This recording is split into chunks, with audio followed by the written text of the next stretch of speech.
F2 fan 5000 here to talk about FIA Formula 3. Sorry, it's been a while since I made videos about Formula 3. Trying to catch up. Now, since I last spoke to you about Formula 3, we've had 2 rounds, one in Monaco and one in Barcelona. The thing about Formula 3 in 2025 is that every weekend there's a different pecking order. We saw in Monte Carlo a completely new pecking order where I have to say Campos were the fastest team, with Roden a close second fastest. This allowed Nikola Solov to take the feature race win, Roman Belinsky to get a podium. Tim Tramnitz has been there. He's been scoring points in both races. I think actually he's finished fifth in both races. Giusti scoring points. Louis Sharp, Callum Voisin, Tuka Tarpon and Lawrence Van Hoopen. So ART had a good weekend. MP Motorsport had a good weekend. Meanwhile, Trident had a desperately poor weekend. We've seen Rafael Camara basically coming out of the feature race with a loose wheel. Noah Stromstead had a fantastic Imola weekend, and then he doesn't score any points across Monte Carlo round. There's not much to say about Monaco because, as you know, it's hard to overtake, and when drivers did try to overtake, they end up in the wall or crash, safety car. It's very frustrating, but luckily we also can talk about the Barcelona round. The pecking order changed again. Rafael Camara was at the top of the standings again. Blitzed it in qualifying by 2/10 over Solov. Van Amersfoort, which were lost at Monte Carlo. Now they're back at the top again. Teofil Nal, the young Frenchman who had an excellent debut weekend in Melbourne and has been lost since then. Suddenly he's back in form. So in the sprint race, Van Amersfoort, they get a 1-2. Nikola Solov had a great race, coming through the field to finish third. Huge crash at the start of the race, took out a lot of the contenders. Belinsky, Stensorner, Tramnitz, Tarpanen, Camara. Noah Stromstead was on for a very strong P2. He was chasing down eventual sprint race winner Ivan Dominguez.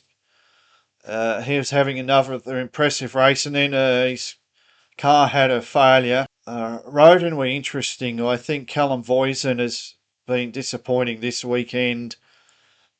Prema continue to struggle. Thing about Prema in 2025, you get Noel Leon battling at the back end of the points or just outside the points and having a lot of incidents, I might add. And then you get Ugachukwu and Brando Badoa absolutely lost. Nowhere, no points, no pace. I have no idea what's going on with that team. ART have looked a lot stronger in Barcelona. Got Van Hoopen in third on the grid. Tarpon in ninth. So 2 drivers in the top 10. Come away with decent points. Well, Van Hoopen has anyway.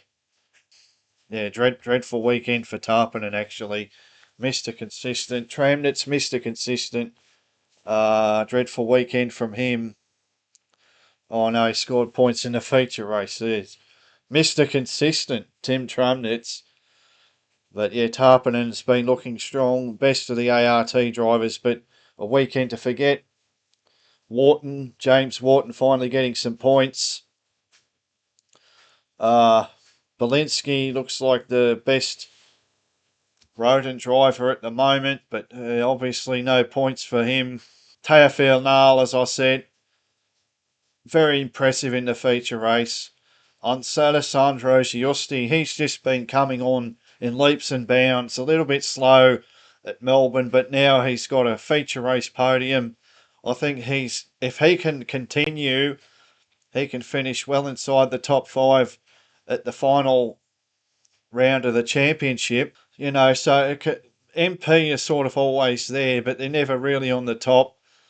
Uh, Trident are usually the strongest team. Sometimes Campos are there, sometimes they're not. It just changes so dramatically, though. Ever since round three, AIX have been lost. Benavides, Garfias, Hetley can always rely on Nicola Marinangeli to bring up, be at the back somewhere. Dams are struggling. I'm very impressed with Christian Ho. Now, this Barcelona weekend is the midpoint season, believe it or not. We've just had a few rounds, just had three in quick succession, and then boom, halfway point. A very short series, really. And for a series that is so dependent on qualifying, uh, the qualifying is always chaotic with 30 drivers. Someone's always causing a yellow flag or a red flag. It's not a lot of time, but I'm going to make a video talking all about the halfway point, what's happened so far. But just a quick look at the standings. So Camara is absolutely dominating. And then a long way back is Solov in second. I think Solov's done a good job. Tim Tramnitz has been very consistent, but one sprint race win only. Stromstedt and Tarpinen have been getting good results, but it's been a bit of a lean period for Stromstedt. Schuster's already up to 7th. Voisin and Belinsky round out the top 10. Ramos has had, 2 wins and a second place and a whole lot of very bad races. Very hard to place Santiago Ramos, like either he's winning or he's at the back. Um,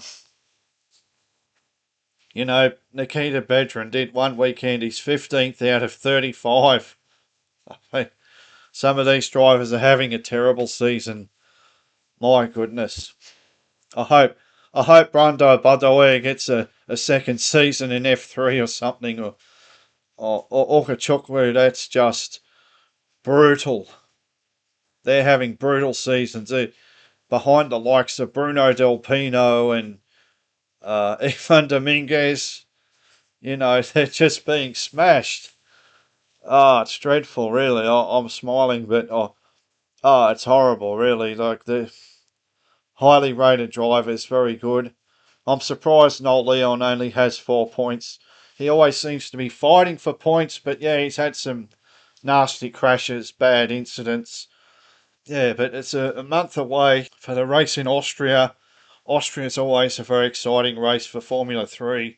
30 cars on that short track, but in Formula 3 cars, lots of places to overtake.